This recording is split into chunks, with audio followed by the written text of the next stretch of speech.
The air crackled with anticipation, a celebratory hum that quickly twisted into something sinister. I watched, my heart hammering a defiant rhythm against my ribs, as my own brother, the golden boy of our family, lifted his champagne glass and uttered words that would forever shatter my world. "This is my sister," he declared, his voice dripping with condescension. "No degree, no future, just freeloads off the family." And then they all laughed. Everyone, even my parents. But I didn't flinch. I just smiled, lifted my own glass, and calmly said, "Cheers. This is the last time any of you will see me." The silence that followed was deafening as I turned and walked away. Every click of my heels a drumbeat marking the end of one life and the beginning of another. My name is Jenna, and I'm a 28-year-old artist from Boston. For most of my life, family was everything. Especially my connection with my brother, Adam. He chased degrees and corporate ladders, perfectly embodying everything our parents valued. I, on the other hand, followed the messy, unpredictable call of art, often against their quiet, and sometimes not so quiet, disapproval. I honestly never imagined that at his moment of triumph, his big promotion celebration, he would publicly humiliate me. But that night, it changed everything between us. Forever. Before I tell you how my family nearly destroyed me, and how I painstakingly rebuilt myself, you need to understand the world I grew up in. Our household wasn't just academically inclined. It was an altar to achievement. My father, Thomas, was a renowned cardiothoracic surgeon in Boston. Dinner conversations weren't about our day. They were recaps of his latest life-saving procedure or groundbreaking research. My mother, Diana, held a tenured position at a prestigious university, a prolific author and award-winning literary critic. Their wedding photos weren't of lovebirds, but of two intellectually formidable individuals, proudly draped in academic regalia, 3 advanced degrees between them. Then there was Adam, 3 years my senior. He was the living embodiment of their dreams. Perfect report cards, science fair wins, debate team captain, valedictorian. When his college acceptance letters arrived, all 8 Ivy League schools, it sparked weeks of parental deliberation. Which prestigious path would he choose? Harvard Law, of course. My parents' smiles were so wide, I genuinely worried their faces might crack from the sheer pride. Growing up, I loved Adam fiercely. Before the pressure of academics consumed him, he was my hero. We built blanket forts, invented epic backyard games, whispered secrets long after bedtime. He protected me from playground bullies and patiently taught me to ride my bike, his steady hand on the seat. For years, he was my confidant, my friend. But during high school, something shifted. His endless stream of accomplishments, each award, each honor roll, seemed to create a chasm between us. Meanwhile, traditional education was always a struggle for me. My second-grade teacher called my parents because I preferred drawing elaborate, fantastical worlds to solving math problems. In middle school, my report cards consistently used phrases like bright but unfocused and creative but distractible. High school became an exercise in endurance. I could write compelling essays and create stunning art projects, but standardized tests were my personal nemesis. Numbers swam before my eyes. Historical dates refused to stick, and scientific formulas felt like a foreign language. Ironically, it was during this same period that my artistic talents truly began to flourish.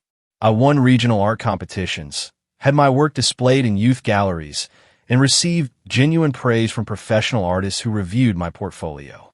But at our dinner table, these accomplishments were met with polite, quick nods.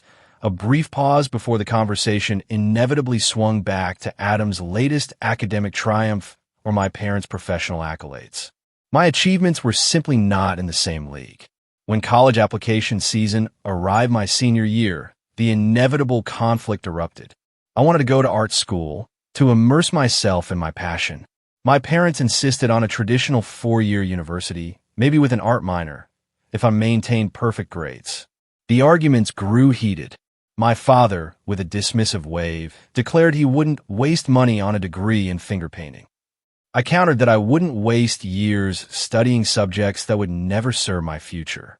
My mother tried to mediate, but ultimately, she always sided with my father. Adam, home from his first year at Harvard, pulled me aside during one particularly bitter argument. I actually thought for a moment he might offer support or at least some understanding. Instead, he advised me to just get the degree to make everyone happy. It was a crushing blow. That was the moment I realized he didn't see my art as a legitimate path. To him, it was just stubbornness, not passion. I made my decision after graduation. While my classmates headed off to dormitories and freshman orientations, I took a job at a local coffee shop. I rented a tiny studio apartment with 2 roommates and enrolled in night classes at a community art center. My parents predictably predicted I would come crawling back within 6 months, begging for college tuition. Adam, ever the pragmatist, but it would be 3. Those early years were undeniably rough. I juggled multiple service jobs, took any small design gig I could find, painstakingly building my portfolio piece by piece. I designed logos for local businesses, created wedding invitations, illustrated children's books for self-publishing authors. I survived on ramen noodles and an unwavering determination. During increasingly infrequent family gatherings, I endured the constant questions. When are you going to get a real job? Or are you ever going to go back to school? My answers about building my freelance business were met with skeptical looks and immediate subject changes. 10 years passed this way. Adam graduated from Harvard Law with honors, clerked for a federal judge, and landed at Peterson and Mitchell, one of Boston's most prestigious corporate law firms. Meanwhile, I slowly but surely established a growing reputation in graphic design. I built a client base that allowed me to finally quit my service jobs and focus entirely on creative work. I secured my own apartment, built a professional website, and even hired an assistant to handle administrative tasks. My designs won awards in industry publications, and I started receiving inquiries from larger companies. Not that my family noticed. At holiday gatherings, my parents still introduced Adam as their son, the lawyer, while I remained their daughter with a hobby. When I shared news about landing a major client or receiving industry recognition, the response was invariably polite disinterest, quickly followed by a pivot to Adam's latest courtroom victory. When the invitation arrived for Adam's promotion party, I felt that familiar, uncomfortable mixture of family obligation and personal dread. After 5 years at Peterson and Mitchell, he was being made partner, the youngest in the firm's history. My mother called to ensure I would attend, adding, almost as an afterthought, that I should wear something appropriate, not my usual artistic outfits. The subtle dig stung, but I agreed to come. Despite everything, I still clung to a sliver of hope that someday my success would finally register with them, that they would eventually see my path as valid and valuable in its own right. I never imagined that the party would become the breaking point, the night that would sever my family ties and force me to completely redefine my sense of self-worth. The invitation specified black tie attire, so I invested in a dress I probably couldn't really afford. A sleek midnight blue gown with a subtle shimmer that caught the light when I moved. It was elegant without being flashy, the kind of dress that said, I belong in upscale, professional settings. I spent $300 on it, money I probably should have saved for new design software, and another $100 on shoes that wouldn't embarrass my fashion-conscious mother. I even scheduled an appointment at a salon for professional hairstyling, something I would normally never consider necessary. The week before the party, I closed myself in my studio and created a custom piece for Adam. Despite our complicated relationship, I wanted to give him something meaningful, something from the heart that also showcased my professional growth. I designed a stylized skyline of Boston, subtly incorporating landmarks from our childhood into the buildings. In one corner, almost hidden, I included 2 small figures that resembled us as children. The piece took 16 painstaking hours to complete, and I had it professionally framed with a custom mat and museum-quality glass.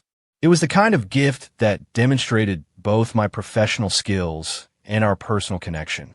I hoped, foolishly perhaps, that would make him see the value in my chosen path.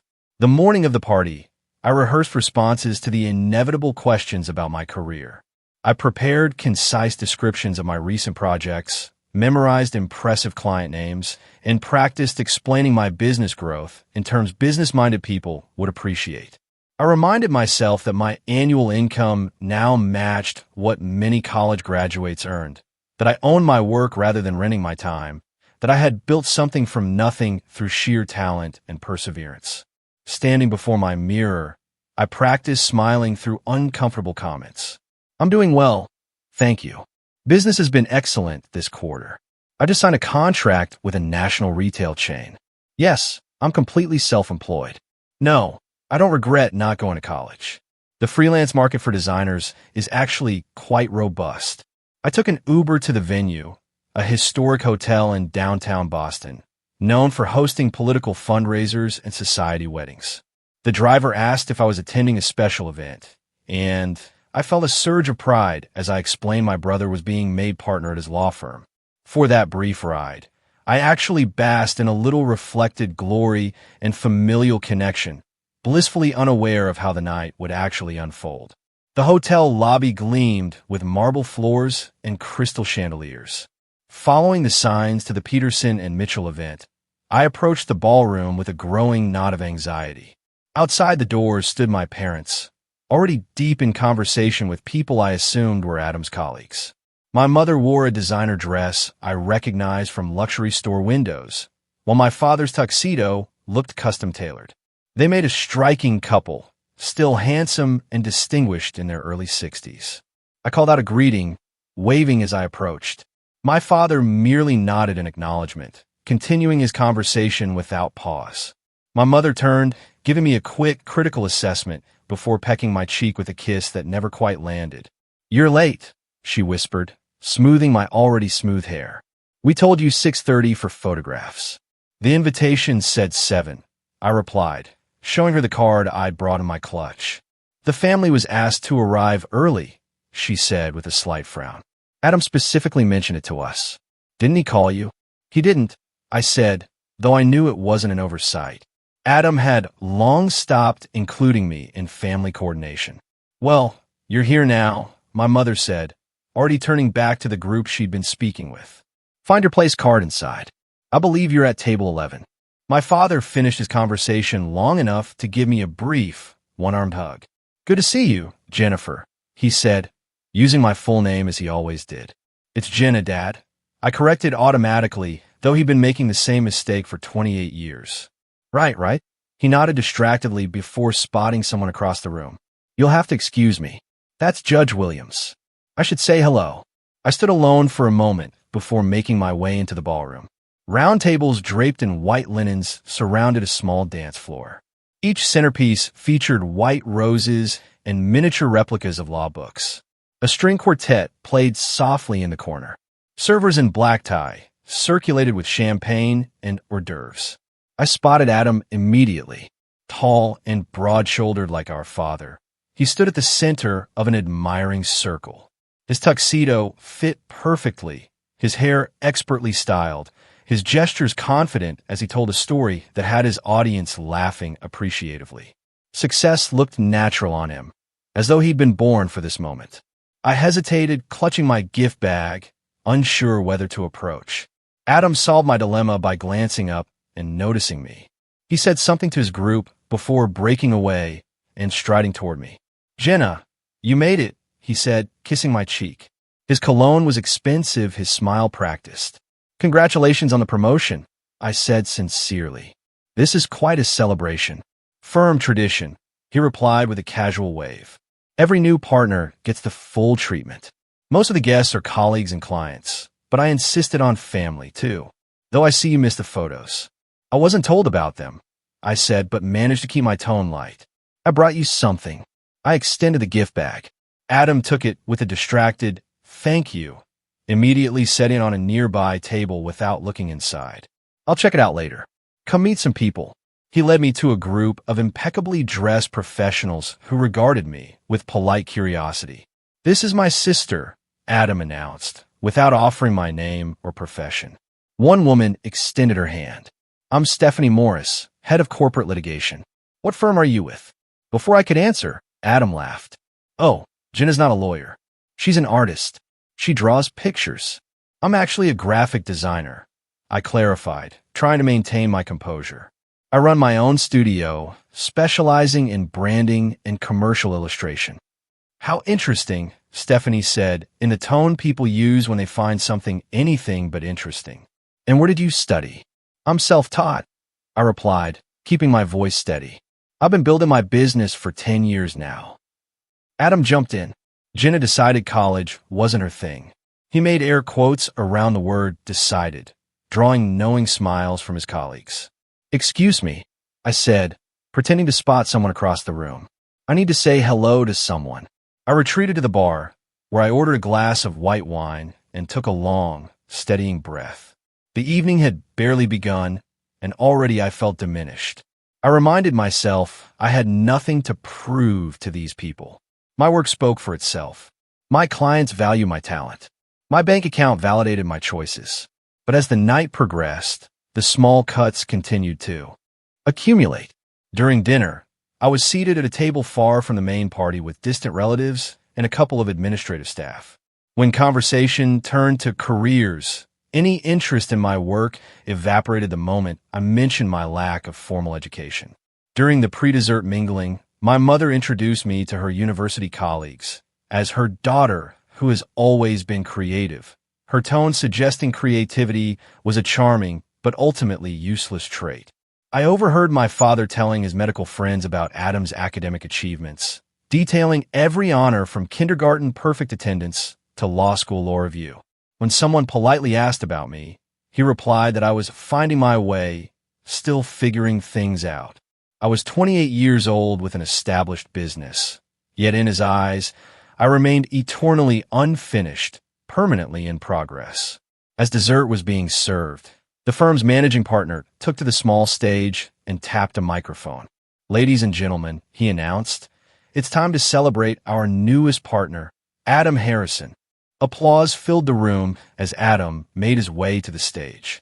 He looked perfectly at ease, born for the spotlight. I clapped along with everyone else, still hoping that somewhere in his speech, he might acknowledge that success comes in different forms. I watched with growing anticipation as the moment approached when my brother would publicly recognize our family. I couldn't have imagined how wrong I was about to be. The ballroom of the Fairmont Hotel represented everything my family valued: luxury, tradition, exclusivity. Crystal chandeliers threw light across pressed white tablecloths and polished silver. The firm had spared no expense for their youngest partner's celebration. Fresh floral arrangements adorned every surface, their perfume mixing with expensive cologne and the aroma of gourmet food. Everything about the environment reinforced that this was a place for people who had followed the rules, who had climbed the proper ladders. I sipped my wine, observing the social dynamics unfolding around me. The hierarchy was clear, from the senior partners commanding attention at the center tables to the junior associates laughing a bit too loudly at their superiors' jokes. Family members of other lawyers acknowledged each other with the easy familiarity of people who had attended many such functions together over the years. I recognized none of them. An older gentleman approached my isolated corner. He introduced himself as Harold Peterson, the founding partner, now semi-retired. Mr. Peterson had kind eyes that crinkled at the corners. "You must be Adam's sister," he said, extending his hand. "You look like him around the eyes." "I am," I confirmed. "Jenna Harrison. Adam speaks highly of your creative talents," he said, surprising me completely. "My granddaughter is interested in art. Do you have any advice for young people pursuing creative fields?" For a moment, I felt truly seen. I enthusiastically shared thoughts about building portfolios, finding mentors, and developing business skills alongside artistic ones. Mr. Peterson listened attentively, asking thoughtful questions. Our conversation was interrupted when my mother appeared, slipping her arm through Mr. Peterson's. "Harold, I see you've met Jenna," she said. "I hope she hasn't been boring you with her little projects." "Not at all," he replied. We were having a fascinating discussion about creative entrepreneurship. My mother laughed, as though he'd said something amusing rather than factual. "Well, there's someone you simply must meet," she said, already steering him away. The university president is here, and he's been asking about your scholarship fund. Mr. Peterson allowed himself to be led away, but turned back to give me a sympathetic smile. Nice meeting you, Jenna. Keep up the good work. That brief positive interaction only highlighted how uncomfortable the rest of the evening had been. I attempted to join a conversation between my father and several doctors, only to have him place his hand on my shoulder and guide me away with a whispered, "This is a discussion about hospital politics, Jennifer. You wouldn't understand the context." When I tried chatting with a group of younger lawyers, they became awkwardly formal once they realized I wasn't in the legal profession, their eyes scanning the room for more advantageous networking opportunities. Even the catering staff seemed to sense my outsider status, passing me by repeatedly before I could take an appetizer from their trays. Around 9 o'clock, the gift presentation began. Partners and colleagues presented Adam with expensive tokens of their esteem: monogrammed cufflinks, rare whiskey, vintage law books. Each gift was met with appropriate appreciation and witty remarks from my brother, who had clearly practiced his gracious recipient routine. When the formal gifts concluded, my mother nudged me. "You said you brought something." I nodded and retrieved my carefully wrapped package from the gift table where it sat untouched. As I approached Adam, he was deep in conversation with the managing partner. I stood awkwardly, waiting to be acknowledged. "Excuse me," I finally said after nearly a minute of being ignored. Adam turned with barely concealed impatience. "Yes, I wanted to give you this," I said, offering the package. "I made it for your promotion." He took it with a distracted thanks and carelessly tore the wrapping, nothing like the careful appreciation he'd shown for the other gifts.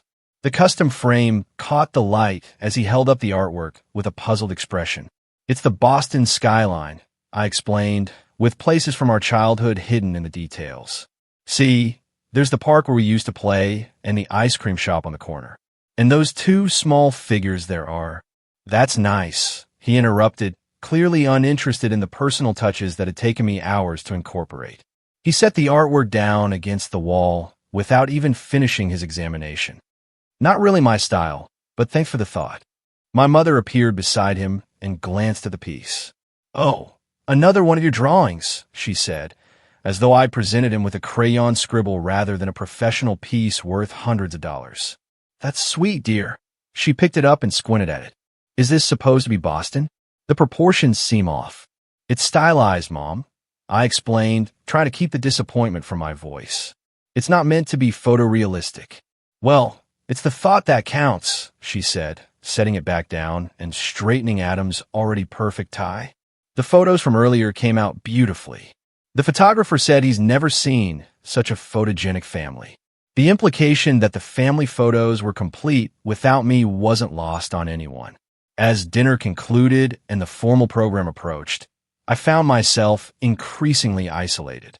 I checked my watch repeatedly, calculating how soon I could leave without causing comment. The answer, unfortunately, was not until after Adam's speech and at least the first dance. I made my way to the ladies' room for a moment of peace. Inside, I found two young women I recognized as legal associates from Adam's table. They were touching up their makeup and didn't notice me enter a stall. "Can you believe his sister?" the first one said. "She looks so out of place." "I know," the second agreed. "Adam told me she's some kind of starving artist who refused to go to college. His parents are still supporting her financially." I froze blood, rushing to my face. The accusation was completely false. I hadn't taken money from my parents since I was 20, not even when I'd had pneumonia and couldn't work for 6 weeks. I'd eaten ramen and depleted my savings rather than ask for help. Such a disappointment compared to him. The first woman continued. "He said they keep inviting her to family events out of obligation, but she doesn't really fit with their social circle."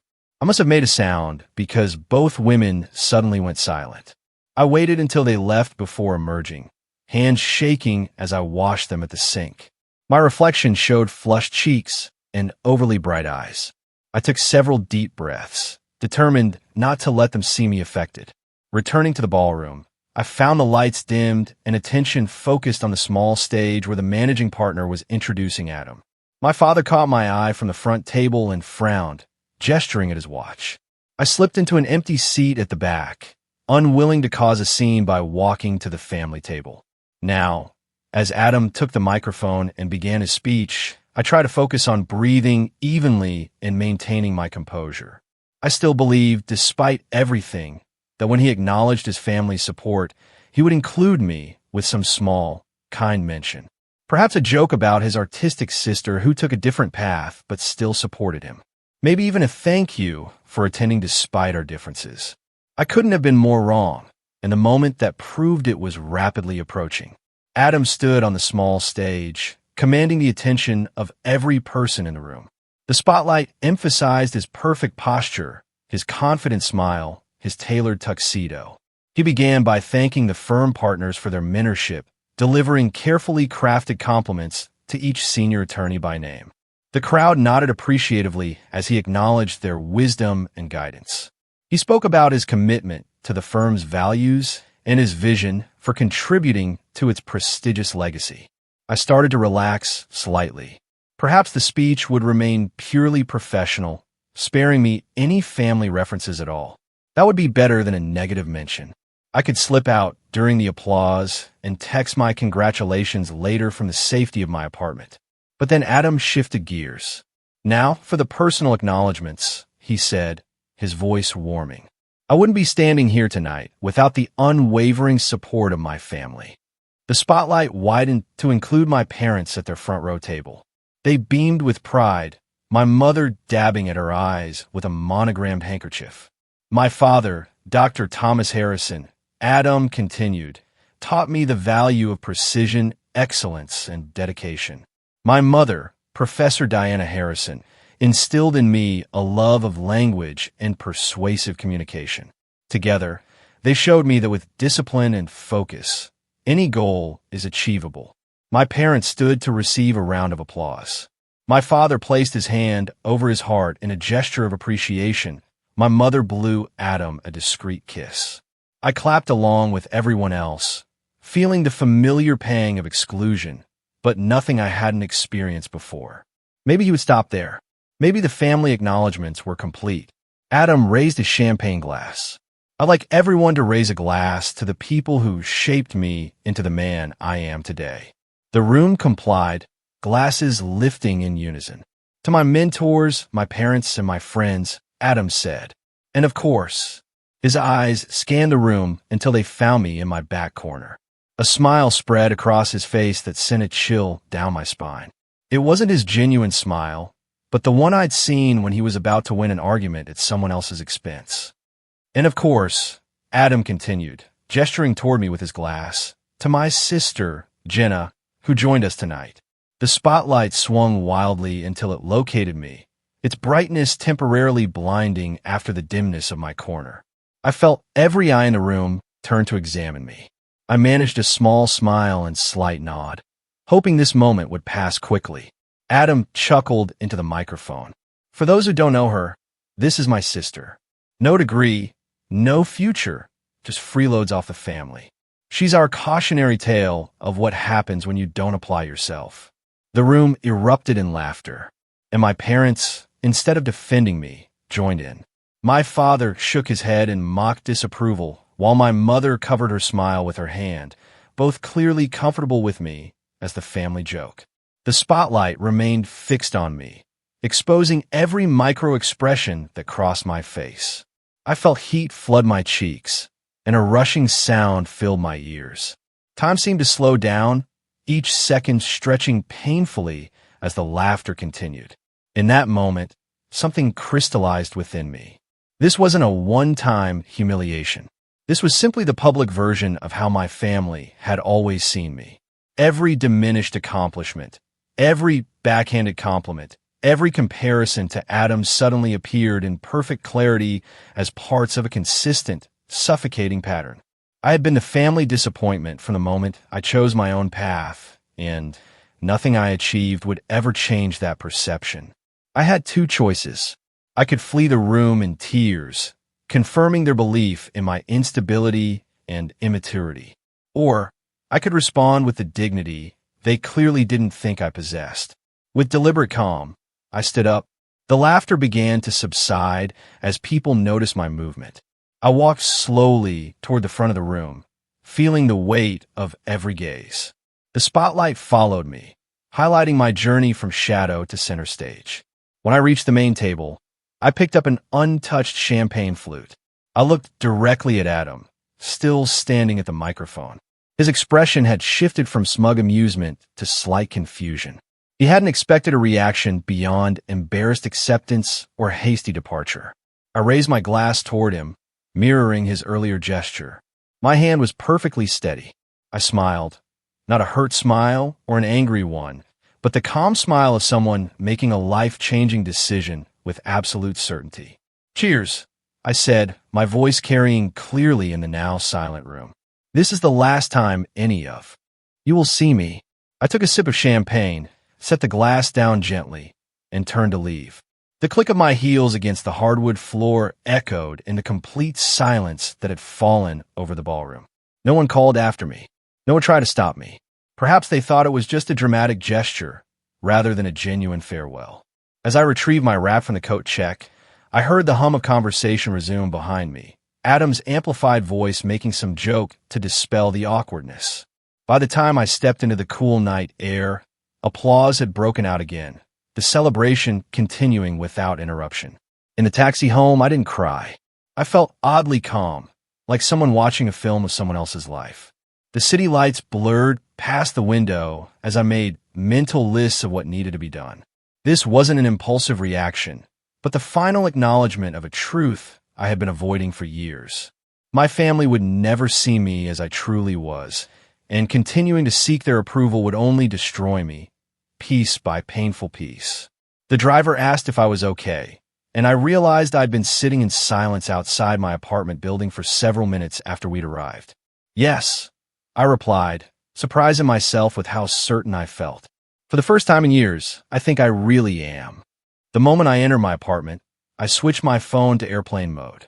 I knew the texts and calls would start once the event ended and my absence registered as more than a dramatic exit. I needed time to think clearly without their voices in my head. My cat, Jasper, a scraggly one-eyed tabby I'd rescued 3 years earlier, greeted me with his usual indifference that gradually shifted to curiosity as I began pulling luggage from my closet instead of changing into pajamas. We understood each other, Jasper and I. I moved with purpose, packing only what I absolutely needed. Clothes for a week, my laptop, essential toiletries, my external hard drives containing all my work files, and a small box of irreplaceable personal items. Everything else, I told myself, could be replaced or retrieved later. Jasper watched from the bed, his tail twitching as I moved around the apartment with unusual energy for midnight. When my suitcase and laptop bag were packed, I picked up Jasper and held him close, breathing in his familiar scent. "I need to make some calls, buddy," I whispered, scratching behind his ears, the kind you make when no one is listening. I booked a pet-friendly hotel room downtown for 2 weeks, paying the premium without hesitation.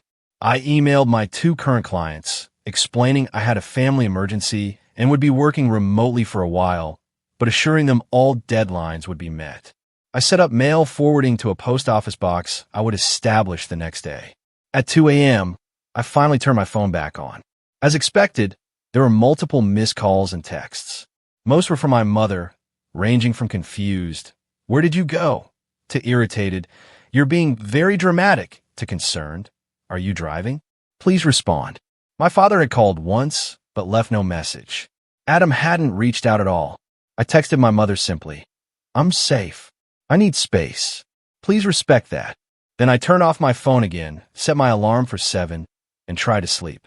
When sleep wouldn't come, I stared at the ceiling and mentally redesigned my life from scratch.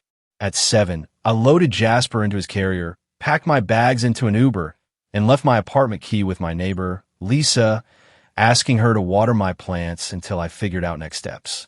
She didn't ask questions, just hugged me and said to call if I needed anything. Some people, I realized, understand boundaries instinctively. The hotel room was small but clean, with a kitchenette and decent Wi-Fi. I set up my laptop on the desk, created a makeshift litter box area in the bathroom, and unpacked just enough to function. Then I made a list of practical tasks. Find a new apartment, preferably in a different neighborhood or even a different city. Notify my landlord I wouldn't be renewing my lease. Update my business contact information. Establish new banking relationships, separate from the institutions my family used. By 9, my phone had 67 notifications.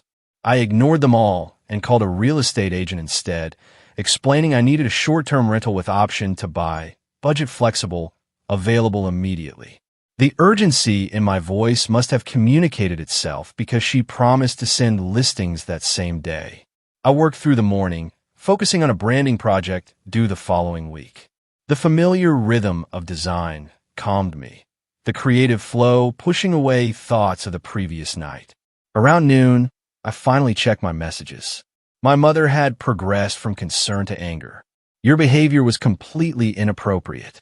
Adam was embarrassed in front of his colleagues. We expect an apology. My father was more direct. This childish attention-seeking needs to stop. Call your mother.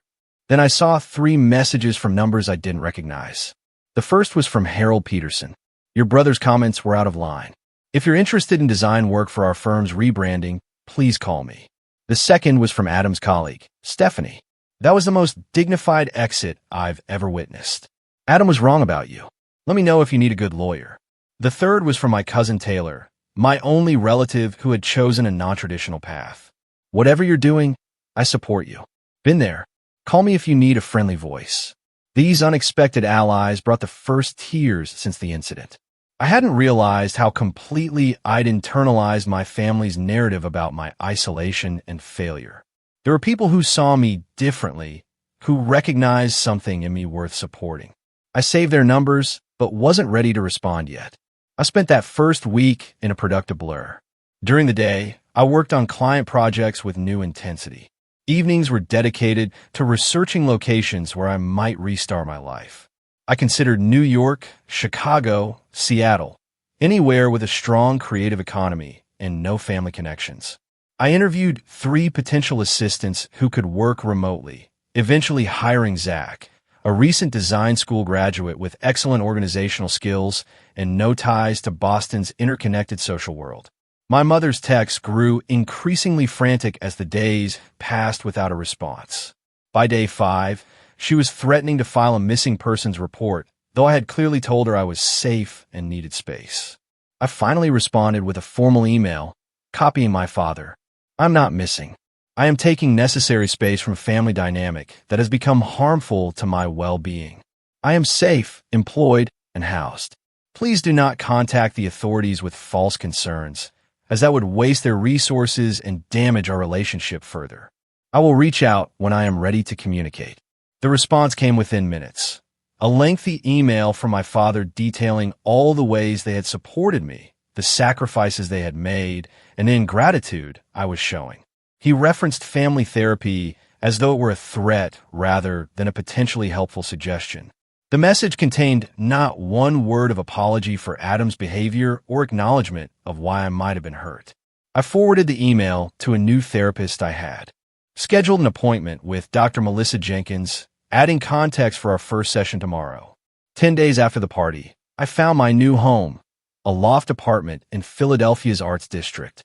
The real estate agent sent a virtual tour highlighting the Northern Light, perfect for a studio, the building's community of creative professionals, and the reasonable cost of living compared to Boston. I signed a 6-month lease with an option to buy and booked a moving company for the following week. I wrote a cordial, professional letter to my landlord, enclosed a check for the lease termination fee, and arranged for a cleaning service. I updated my business address on all official documents and my website. I opened new accounts at a national bank with no Boston presence. I found a veterinarian in Philadelphia for Jasper. Methodically, I untangled my life from its Boston roots. Each practical step felt like removing a weight I hadn't known I was carrying. The night before leaving Boston, I drove to my apartment to collect a few remaining items. I half expected to find my parents waiting, ready for a dramatic confrontation. Instead, the building was quiet, my apartment clean and empty, looking smaller than I remembered. I left my keys on the counter along with a note for the landlord, thanking him for 5 good years. As I carried the last box to my car, I realized I hadn't cried since that first day in the hotel. The pain had transformed into purposeful action. Each decision, a step toward a self-determined life. The drive to Philadelphia the next morning felt symbolic. Sunrise at my back as I headed south and west toward a city where no one knew me as Adam's underachieving sister or the Harrisons' disappointing daughter. I was simply a graphic designer, new tenant, cat owner, person in progress. I had no illusions that geographic distance alone would heal the wounds inflicted over decades. But as the Boston skyline disappeared in my rearview mirror, I allowed myself to imagine a life defined by my own values, rather than my family's expectations. That possibility alone made the road ahead look brighter than the one behind. Philadelphia welcomed me with neither fanfare nor resistance, just the neutral acceptance of a city accustomed to reinvention. My loft apartment occupied the third floor of a converted textile factory, all exposed brick and oversized windows. The building housed a community of creative professionals, a photographer, several writers, a furniture maker, and a small advertising agency on the ground floor. They nodded hello in the hallways, but asked few questions, respecting the unspoken understanding that everyone had their own story, their own reasons for being there. I established my new studio methodically. The southern half of the loft became my workspace, with drafting tables, a computer setup, and a meeting area for the occasional in-person client. The northern portion I designated as living space, though the boundaries often blurred. Jasper claimed a sunny window seat, seemingly unbothered by the change in scenery. For the first month, I maintained radio silence with my family, despite escalating attempts at contact. My mother progressed from concerned texts to emotional voicemails to a remarkably tone-deaf email suggesting I was having a nervous breakdown because I couldn't handle Adam's success. My father took a more direct approach, using his hospital connections to obtain my new address and sending a certified letter reminding me of all the ways I had disappointed them over the years, culminating in my ungrateful departure. The letter concluded with the statement that when I was ready to apologize and behave like an adult, they would welcome me back into the family. I scanned both communications and forwarded them to Dr. Melissa Jenkins, the therapist I had started seeing weekly. In our sessions, she helped me recognize patterns I had normalized, the constant comparisons, the dismissal of my achievements, the subtle undermining of my confidence. We worked on separating my self-worth from their approval, a process that felt like untangling a lifetime of twisted threads. When my family's attempts at contact went unanswered, they recruited extended family members to reach out. Aunts, uncles, and cousins I hadn't spoken with in years suddenly texted with a casual, "How are you?"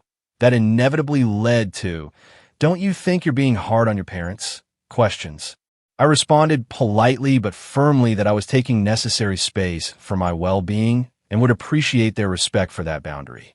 Only Cousin Taylor remained a genuine ally, calling occasionally to check in without pressure or judgment. When I eventually told her the full story of the promotion party, her response was refreshingly direct. "What an absolute dick move. You deserve better. This family has a serious problem with anyone coloring outside the lines. By the way, if you're still with me, make sure to hit that subscribe button. More unbelievable stories and moments of personal triumph are coming." As the weeks turned into months, I immersed myself in building my business in this new city. I joined the Philadelphia Graphic Artists Guild, attending monthly meetings and gradually forming professional connections.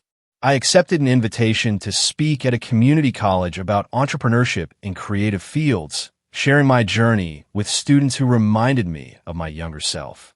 6 months after the move, I received an unexpected email from Harold Peterson, the founding partner of Adam's law firm. He remembered our brief conversation at the promotion party and was impressed by both my portfolio and my dignified exit that night. His firm was undergoing a complete rebranding, and he wanted to know if I would consider submitting a proposal. The irony was impossible to miss. My first major opportunity in my new life, coming from the very event that had ended my old one. I accepted the invitation, putting together the most professional presentation of my career. When I returned to Boston for the pitch meeting, I stayed in a hotel, told no one in my family I was in town, and focused entirely on the business at hand. To my surprise and delight, the firm selected my proposal over those from several larger agencies, citing the personal attention and fresh perspective I offered. The project took 3 months to complete and led to referrals to 2 other Boston law firms. I hired Zach full-time to handle the increased workload and brought on a junior designer named Mia, a recent art school graduate with exceptional talent but no connections. I recognized in her the same hunger to prove herself that had driven me for years. Around this time, I received my first communication from Adam since the night of his promotion. His email was brief and unapologetic. "I hear you're working with Peterson and Mitchell now, using my connections to build your business. You're welcome. Let's put this family drama behind us. Mom and Dad's anniversary is coming up." I read it twice before crafting a response. "Adam, my business relationship with Peterson and Mitchell is based on my professional capabilities, which Harold Peterson recognized independently. I didn't use your name to secure the contract, nor would I. Regarding our family situation, what you perceive as drama, I experience as necessary boundaries. Your comments at your promotion party were merely the final example of a lifelong pattern of dismissal and disrespect. Until there is genuine acknowledgement and apology for that pattern, I have nothing further to discuss. I wish you continued success in your career. Jenna." I didn't receive a reply, nor did I expect one. But composing the email without anger, without a desperate need for his approval, felt like concrete evidence of my growing emotional independence. As my first year in Philadelphia drew to a close, my business had expanded beyond my initial expectations. The Peterson and Mitchell project led to a feature in a design industry magazine highlighting my approach to rebranding traditional institutions. The exposure brought inquiries from companies across the Northeast, allowing me to be selective about which projects I accepted.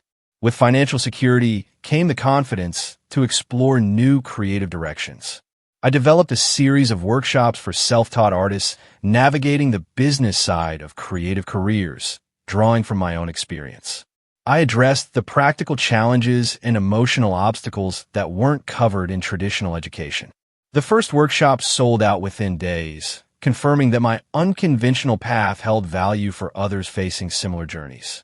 Through the workshops, I met Jordan, a web developer who specialized in creating platforms for artists. Our professional collaboration evolved into friendship and eventually a romantic relationship built on mutual respect and shared creative values. Unlike previous partners, who had either pitted my family situation or encouraged reconciliation regardless of the cost, Jordan understood the importance of boundaries and self-respect.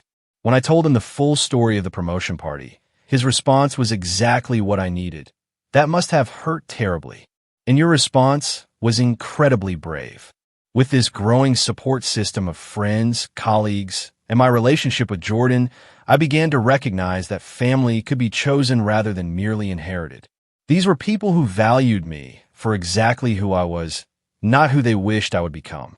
Around the 18-month mark after leaving Boston, I received notification that I had been nominated for the Emerging Entrepreneur Award from the American Design Association. The irony was rich. My supposed lack of future had evolved into national recognition of my business acumen and creative leadership.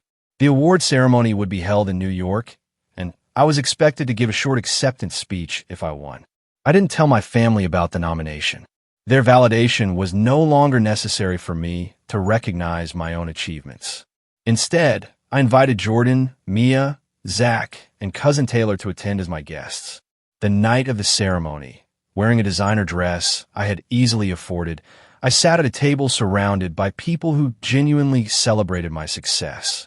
When they called my name as the winner, the applause felt authentic rather than obligatory.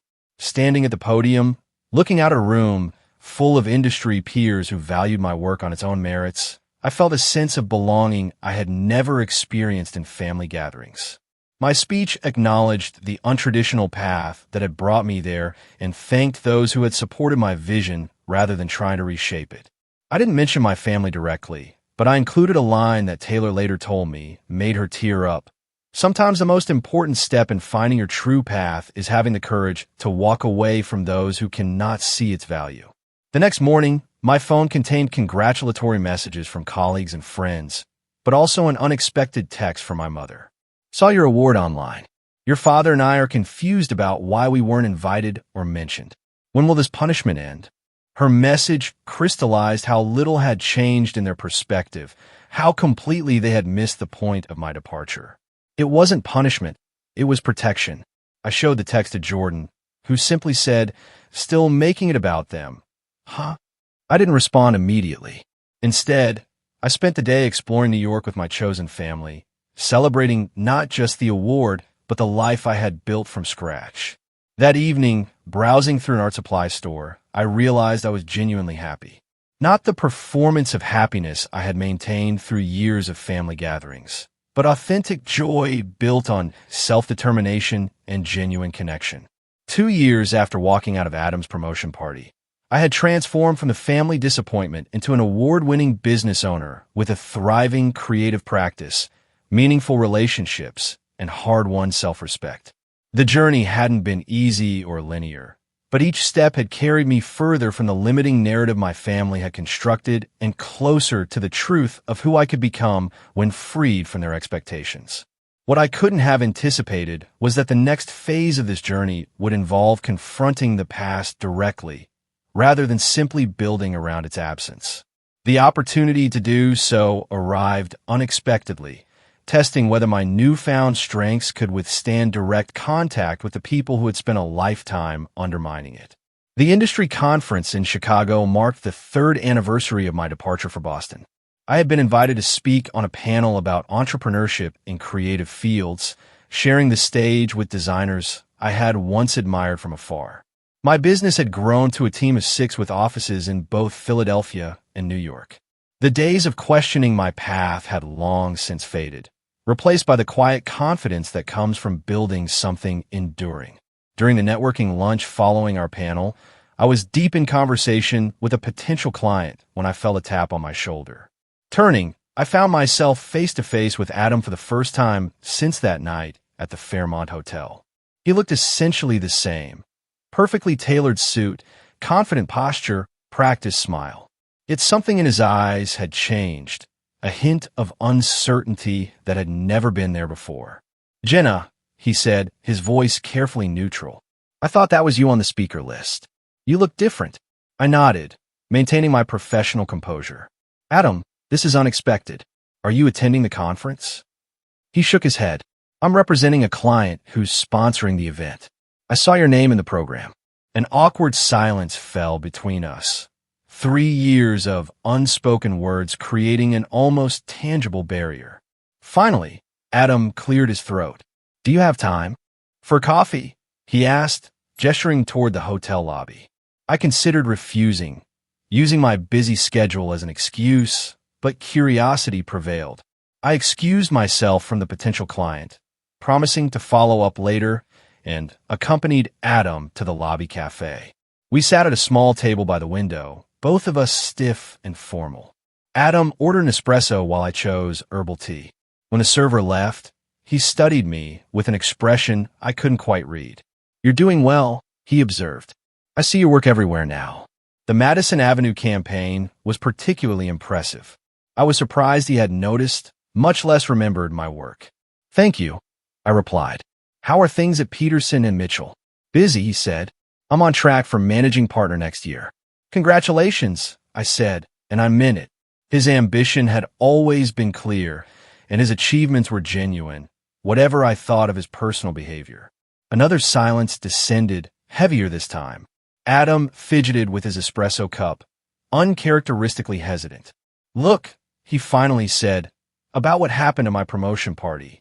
I waited, curious whether he would actually acknowledge the harm he'd caused or simply minimize it as family drama. "I was out of line," he admitted, surprising me. The joke wasn't funny, and it wasn't accurate. "It wasn't a joke, Adam," I replied evenly. "It was public humiliation, and it wasn't isolated. It was the culmination of a lifetime of being diminished and dismissed by my own family." He flinched slightly, but didn't deny it. "I know. I've had time to think about it. especially after Harold Peterson took me aside the following week and asked me what kind of man publicly mocked his own sister for laughs. That must have been uncomfortable, I observed, feeling a surge of gratitude toward the older lawyer who had seen my value when my own brother couldn't. It was, Adam acknowledged, especially since he followed it up by telling me you were doing the rebranding for the firm and your work was exceptional. He suggested I had misjudged you rather severely. I sipped my tea, letting the moment stretch. Adam had never been good at apologies. Acknowledgement was probably the best I could expect. I don't expect you to forgive me, he continued, surprising me again. But I want you to know I've regretted it. Not just because it made me look bad, but because it was wrong. You've built something impressive completely on your own terms. That takes courage. I'm not sure I have. The admission cost him. I could see it in the tight set of his jaw. The golden child acknowledging his sister's strength challenged the narrative he'd constructed about himself as the family success story. Thank you for saying that, I replied. It matters, even now. Mom and Dad ask about you, he said, shifting the conversation. They've seen your success. Dad even cut out that article about you in Business Monthly. I raised an eyebrow. Have they acknowledged they were wrong? Adam hesitated. They're still working through that part, but they miss you. They're getting older. Maybe there's room for a relationship that doesn't require you to be who they wanted you to be. I considered his words carefully. Is that possible? After a lifetime of their expectations, can they really accept who I actually am? I don't know, he admitted, but they're talking about trying. That's something. We finished our drinks in a more comfortable silence. As we prepared to leave, Adam handed me his business card with his personal number written on the back. No pressure, he said, but if you ever want to talk, or even just exchange occasional texts, I'd like that. The family dinners are pretty boring with just the three of us. I smiled slightly, remembering a time when those dinners had been torture for me. Yet now he found them lacking. I took the card and gave him my card in return. I'll think about it, I promised. And we parted ways, not as the close siblings we'd once been, but not as strangers either. Something new had formed in that cafe. The possibility of a relationship based on mutual respect rather than hierarchy. A month later, I received an email from my mother. Unlike her previous communications, this one didn't demand or accuse. Instead, it was surprisingly reflective. Dear Jenna, it began, Adam mentioned he saw you at the Chicago conference. He said you looked well and that your business is thriving. I've been following your success from afar through industry publications. Your father and I have been doing some reflecting, prompted in part by our age and in part by your continued absence from our lives. While we may not fully understand the choices you've made, we can see that they have led you to a place of success and, we hope, happiness. We would like an opportunity to see you again on your terms. Perhaps a neutral meeting place for lunch or coffee when you're next in Boston. With love, Mom. I read the email several times, noting both its conciliatory tone and its careful avoidance of direct apology. I forwarded it to Dr. Jenkins, who had helped me navigate the past 3 years of family separation. What do you think? I asked during our next session. What do you want? She countered in her typically direct way. I considered the question seriously. Not a fantasy reconciliation where they suddenly transformed into the supportive parents I'd always wanted.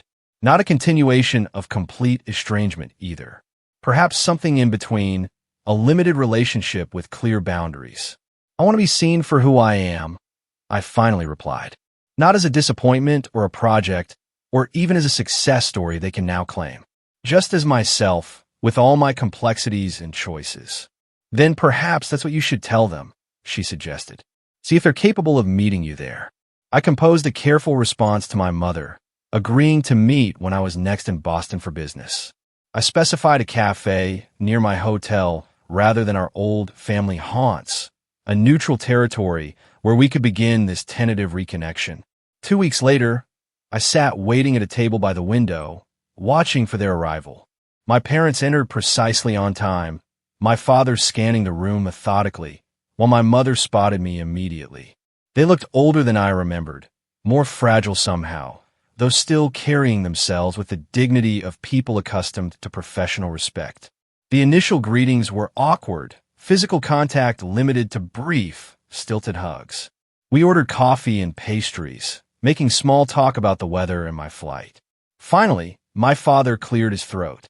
"We've missed you, Jenna," he said formally, as though delivering prepared remarks.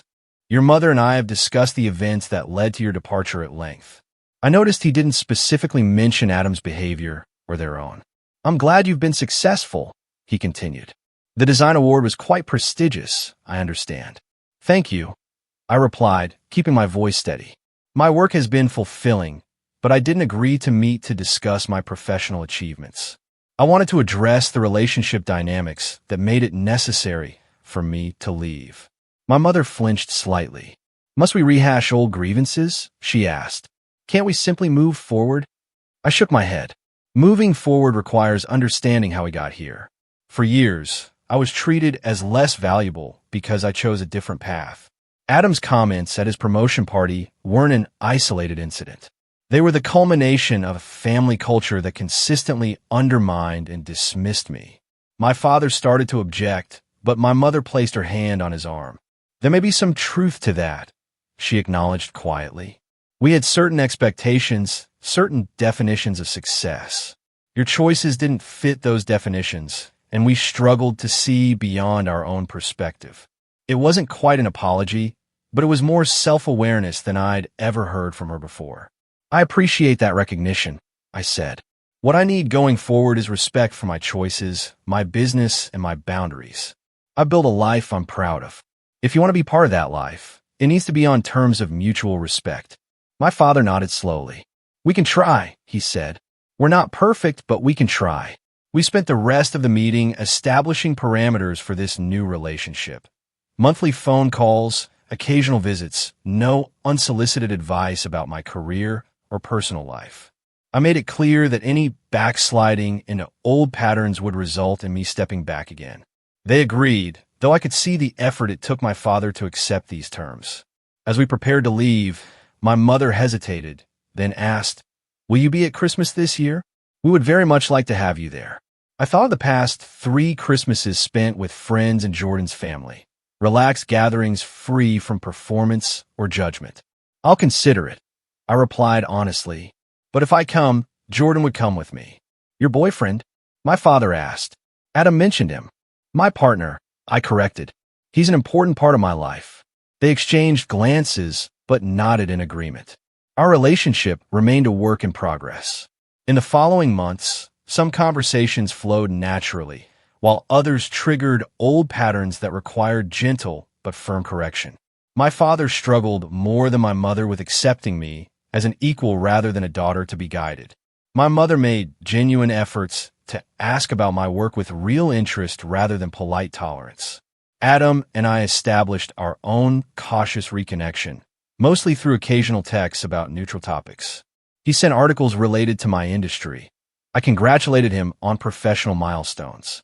We weren't the close siblings of our earliest childhood, but we weren't adversaries either. 6 months after our cafe meeting, I accepted an invitation to Christmas dinner, bringing Jordan with me. The evening had tense moments, but also genuine laughter. When my father began to lecture me about tax planning for my business, I calmly reminded him of our boundary agreement. To his credit, he stopped mid-sentence and apologized. That night in our hotel room, Jordan asked if I regretted reconnecting with my family. "No," I said after careful consideration, "but I don't regret leaving either. I needed to find my own worth before I could interact with them in a healthy way." The distance gave me perspective I couldn't have gained otherwise. The following spring, I was invited to deliver the commencement address at Philadelphia's Art College. Standing at the podium, facing hundreds of creative young people preparing to forge their own paths, I shared the lessons of my journey without naming my family directly. "Your worth isn't determined by degrees or titles or others' expectations," I told them. "It's built through the courage to pursue your own vision, the resilience to weather rejection, and the wisdom to recognize when walking away is necessary for growth. Sometimes the most loving thing you can do for yourself is to create distance from those who cannot see your value. And sometimes, if you're fortunate, that distance creates space for new understanding on both sides." The most important lesson I've learned is that you don't need permission to define your own success. The path that others can't understand may be exactly the one you're meant to follow. Trust that journey, even when it's lonely. Build connections with those who celebrate rather than merely tolerate your choices. And remember that family can be found as well as born, created through mutual respect and genuine acceptance. As the graduates applauded, I spotted my parents and Adam sitting quietly in the back row. They had driven from Boston without telling me, a gesture that would have felt intrusive a year earlier, but now seemed like a genuine attempt to understand my world.